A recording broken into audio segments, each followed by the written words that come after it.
నాకు రాజకీయాల్లో లోతులు తెలియవు అనుకోవద్దు, రాజకీయం చేయడం రాదు అని కూడా అనుకోవద్దు. కొంతకాలం క్రితం తెలంగాణ ముఖ్యమంత్రి రేవంత్ రెడ్డి చేసిన వ్యాఖ్యలివి. జూబ్లీ హిల్స్ ఉప ఎన్నికల్లో కాంగ్రెస్ పార్టీ గెలవడం కష్టం, మాకు భారత రాష్ట్ర సమితికి మధ్య 10% పైగా ఓట్ల తేడా ఉంది, ముఖ్యమంత్రి ఒక్కరికే గెలుస్తామన్న నమ్మకం ఉంది. ఎన్నికల ప్రచారం ప్రారంభమయ్యాక కొందరు మంత్రులు చేసిన వ్యాఖ్యలివి. రేవంత్ రెడ్డికి కాంగ్రెస్ అధిష్టానం అపాయింట్మెంట్ కూడా ఇవ్వడం లేదు. నమ్మి ముఖ్యమంత్రి పదవి కట్టబెడితే రేవంత్ రెడ్డి పార్టీని నాశనం చేస్తున్నాడు అని ఏఐసిసి అధ్యక్షుడు మల్లికార్జున ఖర్గే చిరాకు పడుతున్నారు. గత కొద్ది రోజులుగా రేవంత్ రెడ్డికి వ్యతిరేకంగా ఆయన ప్రత్యర్థులు చేసిన ప్రచారం ఇది.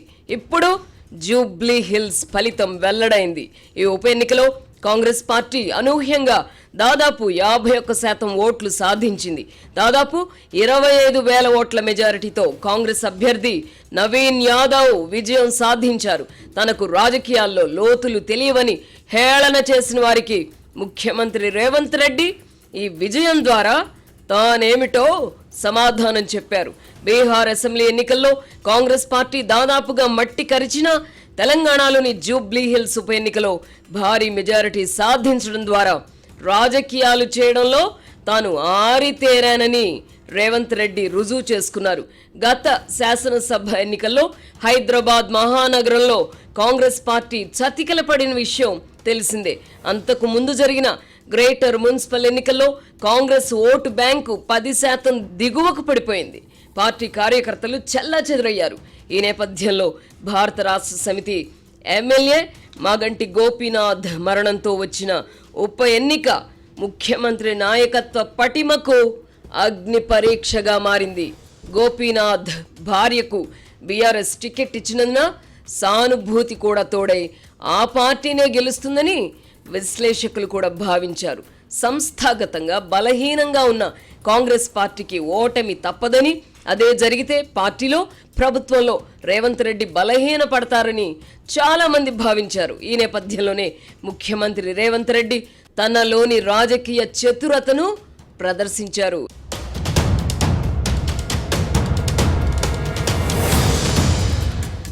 ఎన్నికల షెడ్యూల్ వెలువడక ముందే మజ్లిస్ పార్టీతో అవగాహన కుదుర్చుకున్నారు. ఆ పార్టీ సూచన మేరకు నవీన్ యాదవ్కు పార్టీ టికెట్ ఇవ్వాలని చెప్పి కాంగ్రెస్ అధిష్టానాన్ని ఒప్పించారు.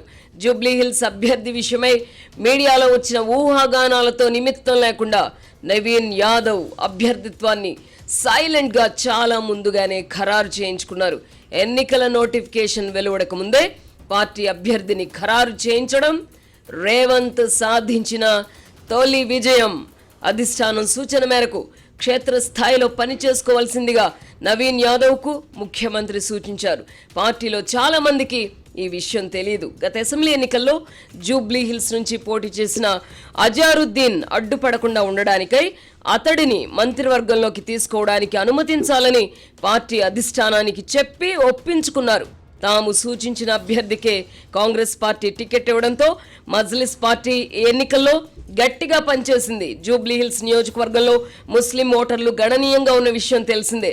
అదే సమయంలో ఈ నియోజకవర్గంలో ఆంధ్ర మూలాలున్న ఓటర్లు కూడా చెప్పుకోదగిన సంఖ్యలో ఉన్నారు. దీంతో ఆ వర్గం ఓట్లపై ముఖ్యమంత్రి దృష్టి పెట్టారు. వారందరూ తెలుగుదేశం పార్టీ అభిమానులైనందున అటు నుంచి నరుక్కొచ్చారు. జగన్మోహన్ రెడ్డి అధికారంలో ఉన్నప్పుడు చంద్రబాబును జైల్లో పెట్టడాన్ని నిరసిస్తూ హైదరాబాద్లో తెలుగుదేశం పార్టీ అభిమానులు ప్రదర్శన నిర్వహించినప్పుడు అప్పటి మంత్రి కేటీఆర్ హేళనగా మాట్లాడడాన్ని రేవంత్ రెడ్డి గుర్తు చేయించారు.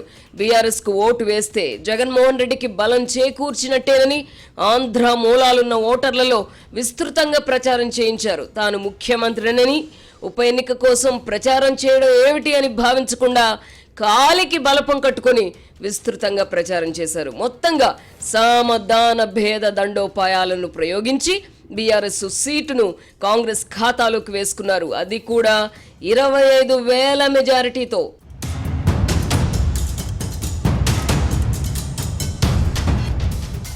ప్రధాన రాజకీయ ప్రత్యర్థైన బీఆర్ఎస్ అతి విశ్వాసంతో ఉండగా ముఖ్యమంత్రి రేవంత్ మాత్రం గెలుపే లక్ష్యంగా పనిచేశారు.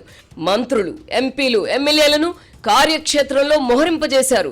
ఈ ఎన్నిక గెలవడం కష్టమని భావించిన మంత్రులు, ఇతరులకు కూడా తన సత్తా ఏమిటో రుజువు చేసి చూపారు. కాంగ్రెస్ అధిష్టానం వద్ద రేవంత్ రెడ్డి పరపతి పడిపోతోందని ప్రచారం చేసిన వారికి కూడా ఈ విజయంతో సమాధానం చెప్పారు. రేవంత్ రెడ్డి ప్రభుత్వంపై ప్రజల్లో తీవ్ర వ్యతిరేకత ఏర్పడిందన్న ప్రచారం గత కొంతకాలంగా జోరుగా జరుగుతోంది.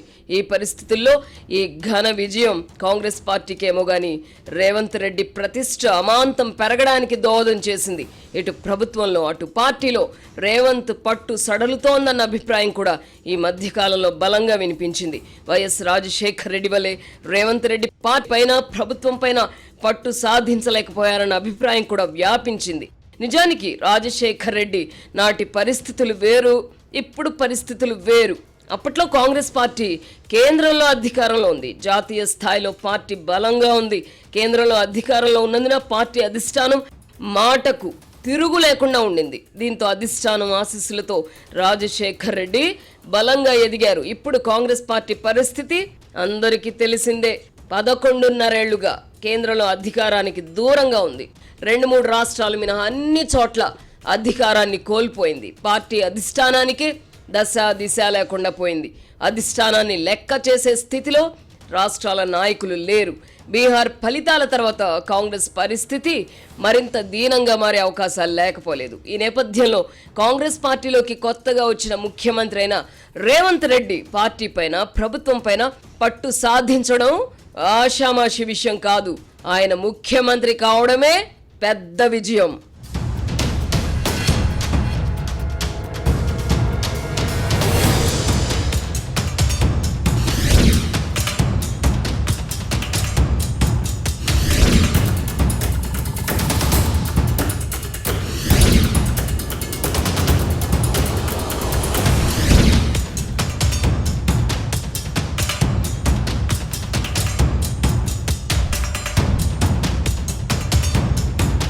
గత 2 ఏళ్లుగా తనను ఎవరు ఎన్ని విధాలుగా విమర్శించినా, హేళన చేసినా ముఖ్యమంత్రి రేవంత్ రెడ్డి ఆవేశపడలేదు. అవకాశం కోసం రేవంత్ ఎదురు చూస్తూ వచ్చారు. జూబ్లీహిల్స్ ఉప ఎన్నిక రూపంలో ఆయనకు ఆ అవకాశం వచ్చింది. ఆత్మవిశ్వాసంతో అడుగులు వేశారు. పదునైన వ్యూహ రచనతో విజయాన్ని అందుకున్నారు. నిజానికి ఉప ఎన్నిక ఫలితంతో రాష్ట్ర రాజకీయాల్లో గాని, ప్రజల జీవితాలలో గాని ఇప్పటికిప్పుడు వచ్చే గుణాత్మకమైన మార్పులు ఏమీ ఉండవు. అయితే రేవంత్ రెడ్డికి మాత్రం ఈ విజయం ఎంతో ముఖ్యం. తాను బలహీన ముఖ్యమంత్రి అని ఎద్దేవా చేస్తున్న వారికి ధీటైన జవాబు చెప్పే అవకాశం ఆయనకు లభించింది. ఇంతింతాయి ఒటుడింతాయి అన్నట్టుగా రాజకీయాలలో మరింత ఎత్తుకు ఎదగడానికి ఆయనకు ఈ విజయం అవసరం. పార్టీలోనే ఒక వర్గం ఆశలు వదులుకున్న సీటును భారీ మెజారిటీతో గెలుచుకోవడం ద్వారా పార్టీ అధిష్టానం వద్ద కూడా ముఖ్యమంత్రి ప్రతిష్ట అమాంతం పెరుగుతుంది. అపాయింట్మెంట్ ఇవ్వడానికి కూడా పార్టీ అధిష్టానం ఇష్టపడడం లేదన్న ప్రచారం నిజమే అనుకుందాం. ఈ ఫలితం తర్వాత పార్టీ అధిష్టానం రేవంత్ రెడ్డిని కాదనుకోగలదా? సోనియా గాంధీ అపాయింట్మెంట్ కుదరదు, జూబ్లీహిల్స్ ఫలితం తర్వాత చూద్దామని కేసీ వేణుగోపాల్ ముఖ్యమంత్రిని ఉద్దేశించి కసురుకున్నట్టుగా కేసీఆర్ సొంత మీడియాలో రాసుకొని మురుసుకున్నారు. అయితే వారి ఆనందం ఎంతోసేపు నిలవలేదు. శుక్రవారం మధ్యాహ్నానికల్లా ఫలితం వచ్చింది. ఈ దశలో రేవంత్ను చిన్న చూపు చూడగలరా?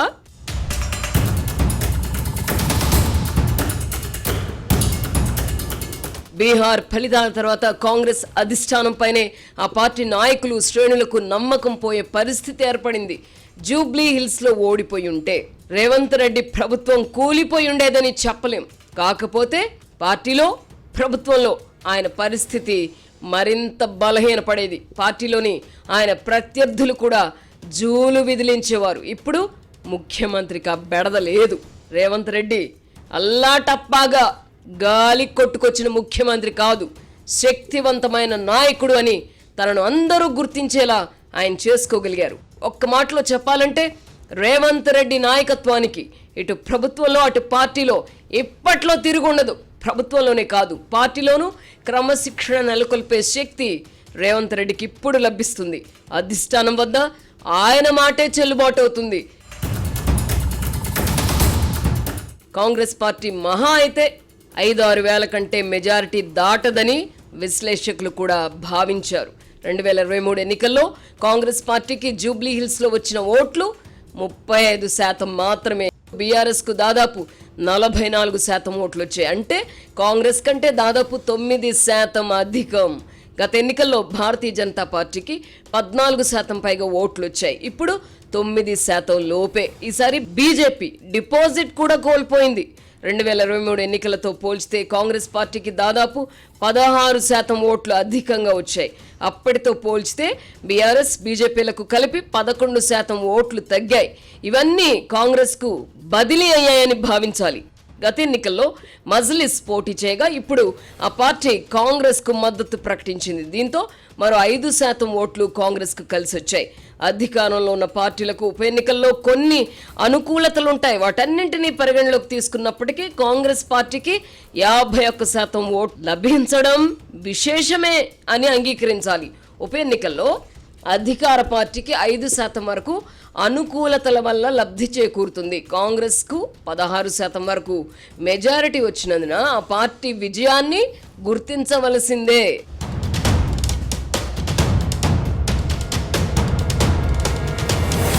రాష్ట్రంలో అధికారంలోకి వస్తామని భావిస్తున్న భారతీయ జనతా పార్టీ జూబ్లీ హిల్స్లో డిపాజిట్ కోల్పోవడం ఆశ్చర్యం కలిగిస్తోంది. గత ఎన్నికల్లో వచ్చిన ఓట్లలో 5% వరకు తగ్గిపోవడం ఏమిటి? బీజేపీ ఈ దుస్థితికి అంతర్గత కలహాలు ప్రధాన కారణమని భావించవచ్చు. కేంద్ర మంత్రి కిషన్ రెడ్డి మినహా మిగతా పార్టీ ముఖ్యులు ఎవరు ఎన్నికల ప్రచారంలో చురుగ్గా పాల్గొనలేదు. కొందరు ఎంపీలు ఎమ్మెల్యేలు కూడా ముఖం చాటేశారు. బీహార్ ఎన్నికల్లో అంచనాలకు మించి స్వీప్ చేసిన బీజేపీకి తెలంగాణలో ఈ పరిస్థితి ఎందుకు ఏర్పడిందో ఆ పార్టీ అధిష్టానం ఆలోచించుకోవాలి.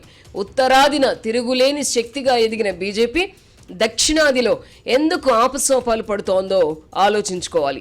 ఉత్తరాది ప్రజల నాడిని దొరకబుచ్చుకున్న మోదీ షా ద్వయం దక్షిణాది జన నాడిని ఎందుకు అందుకోలేకపోతున్నారో ఆత్మ పరిశీలన చేసుకోవాలి. బీజేపీకి దక్షిణాదిన చోటు దొరకని విషయం అటు ఉంచితే కాంగ్రెస్ పార్టీకి ఉత్తరాదిన పట్టు చిక్కడం లేదు. దక్షిణాది ప్రజల ఆశీస్సులు అడపాదడపాయినా పొందుతున్న కాంగ్రెస్ పార్టీ ఉత్తరాది ప్రజలకు ఎందుకు దూరమైందో ఆత్మ పరిశీలన చేసుకోవాలి. దక్షిణాదిన బీజేపీకి పట్టు దొరకనప్పటికీ కేంద్రంలో ఆ పార్టీకి మద్దతిచ్చే పార్టీలకు కొదవలేదు. కాంగ్రెస్ పార్టీకి అవకాశం కూడా లేదు.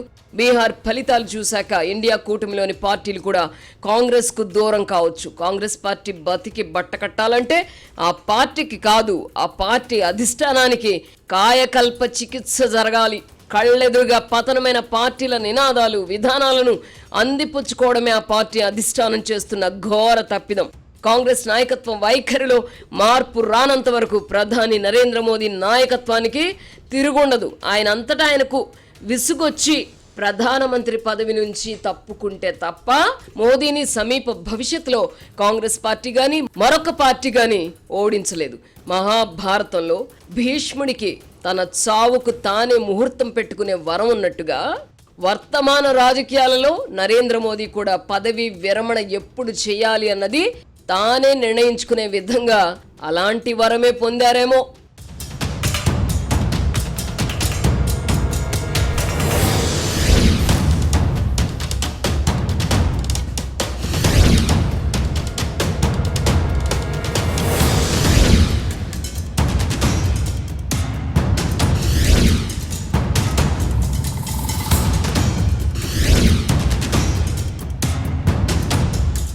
జూబ్లీ హిల్స్ ఉప ఎన్నిక, దాని చుట్టూ సాగిన రాజకీయం, అంతిమంగా వెలువడిన ప్రజా తీర్పును మరింత లోతుగా పరిశీలిద్దాం. రాష్ట్రంలో ఎప్పుడు ఎన్నికలు జరిగినా తామే అధికారంలోకి వస్తామన్న అతి విశ్వాసంతో ఉన్న బీఆర్ఎస్కు జూబ్లీ హిల్స్ ఫలితం ఆశనిపాతమే. ముఖ్యమంత్రి రేవంత్ రెడ్డిని బీఆర్ఎస్ నాయకులు ముఖ్యంగా కేటీఆర్ తక్కువ అంచనా వేశారు. ఈ క్రమంలోనే ముఖ్యమంత్రిని కేటీఆర్ తరచుగా కించపరుస్తూ రెచ్చగొట్టారు. రాజకీయంగా ఉండాల్సిన వైరాన్ని వ్యక్తిగత వైరంగా మార్చారు. రేవంత్ రెడ్డిని ముఖ్యమంత్రిగా గుర్తించడానికి కూడా కేటీఆర్ నిరాకరిస్తున్నారు. కాంగ్రెస్ ప్రభుత్వంపై ప్రజల్లో అంతులేని వ్యతిరేకత నిజమే అయితే జూబ్లీ హిల్స్లో 51% ఓట్లు రావడం ఎలా సాధ్యమని బీఆర్ఎస్ నాయకులు ఆత్మ పరిశీలన చేసుకోవాలి. ప్రభుత్వంపై ప్రజాభిప్రాయం ఎలా ఉంది, అన్న విషయం పక్కన పెడితే కేసీఆర్ కుటుంబం ఇంకా నేల మీదకు దిగి రాలేదన్న అభిప్రాయం మాత్రం ప్రజల్లో ఉంది. కేసీఆర్ ఆరోగ్యం కొంత దెబ్బతినున్నందున పార్టీలో అంతా తానే అన్నట్టుగా గత 2 ఏళ్లుగా కేటీఆర్ వ్యవహరిస్తున్నారు. అయినా ప్రజల అభిమానాన్ని మాత్రం ఆయన చూరగొనలేకపోతున్నారు. కేటీఆర్లో ఇంకా అహంభావం ఛాయలు పోలేదని ప్రజలు అనుకుంటున్నారు. మరగుజ్జు లాంటి నాయకులను చుట్టూ పెట్టుకుని కాబోయే ముఖ్యమంత్రిని తానేనని ఆయన భ్రమల్లో బ్రతుకుతున్నారు. చుట్టూ ఉన్న వాళ్ళు హాయ్ హాయ్ నాయక అంటూ చెడతలు కొడుతున్నారు. అదే నిజమని కేటీఆర్ నమ్ముతున్నారు. పోలింగ్కు ముందు వరకు పరిస్థితి తమకే అనుకూలంగా ఉందని చివరి 3 రోజుల్లో కాంగ్రెస్ పార్టీ అధికార దుర్వినియోగానికి పాల్పడడంతో ఓడిపోయామని ఆయన చెప్పుకొచ్చారు. అదే నిజమనుకుందాం. 2014-2023 మధ్య అధికారంలో ఉన్నప్పుడు జరిగిన ఉప ఎన్నికల సందర్భంగా బీఆర్ఎస్ అధికార దుర్వినియోగానికి పాల్పడలేదా? ఓటర్లకు డబ్బు పంచలేదా? జో జీతేగా వహీ సికందర్ అని అంటారు. ఎలా గెలిచామన్నది కాదు, ఎన్నికల్లో గెలిచామా లేదా అన్నదే ముఖ్యమని కేటీఆర్కు తెలీదా? 2023 ఎన్నికల్లో ఓడిపోయిన తర్వాత జరిగిన ఏ ఎన్నికల్లో కూడా బీఆర్ఎస్ గెలవలేదు. పార్లమెంట్ ఎన్నికల్లో ఒక్క సీట్ కూడా రాలేదు. ఎమ్మెల్సీ ఎన్నికల్లో కూడా 0 ఫలితాలే. కొన్ని చోట్ల పోటీ కూడా చేయలేదు. ఇప్పుడు జూబ్లీ హిల్స్ ఎన్నిక కర్మ మనల్ని వెంటాడుతుందని కేటీఆర్ సొంత చెల్లి కవిత తాజాగా వ్యాఖ్యానించారు. గతంలో అహంభావంతో వ్యవహరించినందునే ఇప్పటి దుస్థితి అని తెలుసుకోకుండా ఇప్పటికీ త్వరలోనే అధికారంలోకి వస్తాం, మీ సంగతి తేలుస్తాం అని బీరాలు పోవడం ఏమిటి? ఆంధ్రప్రదేశ్లో తాము అభిమానించే జగన్మోహన్ రెడ్డికి పట్టిన గతి చూసి కూడా కేసీఆర్ కుటుంబం తమ వైఖరి మార్చుకోకపోవడం ఆశ్చర్యంగా ఉంది. తెలంగాణలో తెలుగుదేశం పార్టీ సొంతంగా పోటీ చేసి సీట్లు గెలుచుకోలేకపోవచ్చు, కానీ ఆ పార్టీకి పలు నియోజకవర్గాల్లో గణనీయంగా ఓట్లున్నాయి. ఆంధ్రప్రదేశ్ ముఖ్యమంత్రి చంద్రబాబును అవమానించినా ఆయనకు రాజకీయంగా నష్టం చేయాలనుకున్న వారికి ఈ వర్గం ఓటర్లందరూ వ్యతిరేకమవుతారు. ఈ విషయం తెలిసి కూడా కేసీఆర్ కుటుంబం జగన్మోహన్ రెడ్డే మాకు ముద్దు అని భావించడం వింతగా ఉంది. గత ఎన్నికల్లో జూబ్లీ హిల్స్లో 16,000 ఓట్ల మెజారిటీతో మాగంటి గోపీనాథ్ గెలవడానికి ఆంధ్ర మూలాలున్న ఓటర్లు కారణం కాదా? కేసీఆర్ అండ్ కో జగన్మోహన్ రెడ్డితో అంటగాగడం వల్ల ఈ వర్గం ఓటర్లందరూ బీఆర్ఎస్కు దూరమయ్యారు. అయినా జగన్మోహన్ రెడ్డే మాకు ముఖ్యమని కేసీఆర్ అండ్ కో అనుకుంటున్నారు. ఇది గమనించిన రేవంత్ రెడ్డి ఉప ఎన్నికల్లో బీఆర్ఎస్ గెలిస్తే జగన్మోహన్ రెడ్డి ఆంధ్రప్రదేశ్లో బలపడతారని తెలుగుదేశం ఓటర్లకు నచ్చజెప్పి తన వైపుకు తిప్పుకున్నారు. ఈ వర్గం ఓట్లతో పాటు ముస్లింలు కూడా ఇప్పుడు బీఆర్ఎస్కు దూరమయ్యారు. భారతీయ జనతా పార్టీతో పొత్తు పెట్టుకోవడానికి బీఆర్ఎస్ సిద్ధపడిందని కేసీఆర్ కుమార్తె కవిత బహిరంగంగా చెప్పిన తర్వాత ముస్లింలు బీఆర్ఎస్కు దూరమయ్యారు. ఒకవైపు తెలుగుదేశం ఓటర్లు, మరోవైపు ముస్లింలు దూరం అవడం వల్ల దాదాపు 50కి పైగా నియోజకవర్గాల్లో బీఆర్ఎస్కు దెబ్బ పడుతుంది. అయినా ఆ పార్టీ నాయకత్వం తమ విధానాలను సమీక్షించుకోవడానికి సిద్ధంగా లేదు. అదే సమయంలో వాపును చూసి బలుపు అనుకుంటోంది. అధికారంలో ఉన్నప్పుడు వెనకేసుకున్న సొమ్ముతో యూట్యూబ్ ఛానళ్లు పెట్టి వాటిల్లో అనుకూలంగా ప్రచారం చేయించుకుంటూ అదే నిజమని కేటీఆర్ భ్రమల్లో బ్రతుకుతున్నారు. ప్రస్తుత ఉప ఎన్నిక సందర్భంగా కూడా బీఆర్ఎస్ అనుకూల సోషల్ మీడియా వేదికలు ఊదరగొట్టాయి. అయినా ప్రయోజనం కలగలేదు. మీడియా అయినా సోషల్ మీడియా అయినా రాజకీయ పార్టీలకు కొంత నష్టం చేయగలవే కానీ ఎన్నికల్లో ఏదో ఒక పార్టీని గెలిపించలేవు. ప్రజలకు అన్నీ తెలుసు.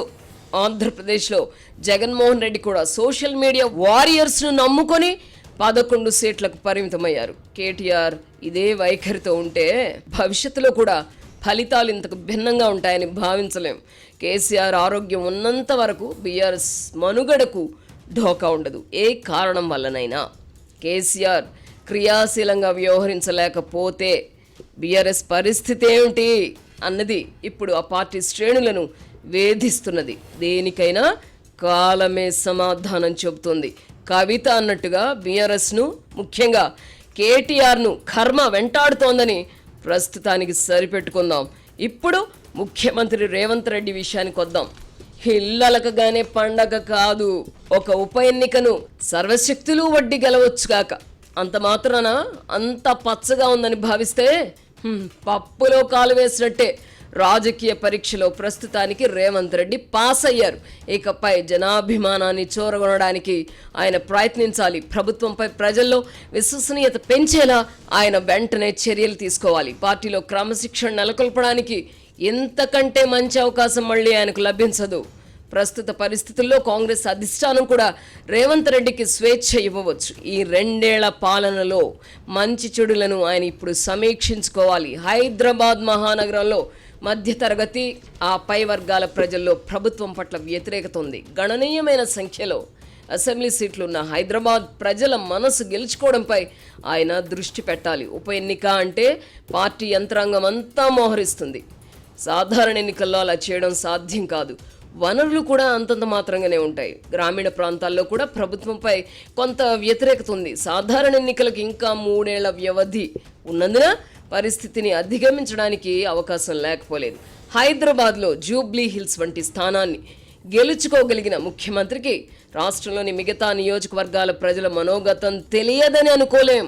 ఇప్పుడు పార్టీలోనూ ప్రభుత్వంలోనూ తన స్థానం పటిష్టమైనందున ప్రజల్లో ఫీల్ గుడ్ భావన కల్పించడానికి తీసుకోవాల్సిన చర్యలపై ముఖ్యమంత్రి దృష్టి సారించాలి. చంద్రబాబు, రాజశేఖర్ రెడ్డి, కేసీఆర్ రాజకీయాలు చూసి ఎదిగిన రేవంత్ రెడ్డికి రాజకీయాల్లోని లోతుల గురించి వేరే వాళ్ళు చెప్పాల్సిన అవసరం ఉంటుందనుకోకూడదు.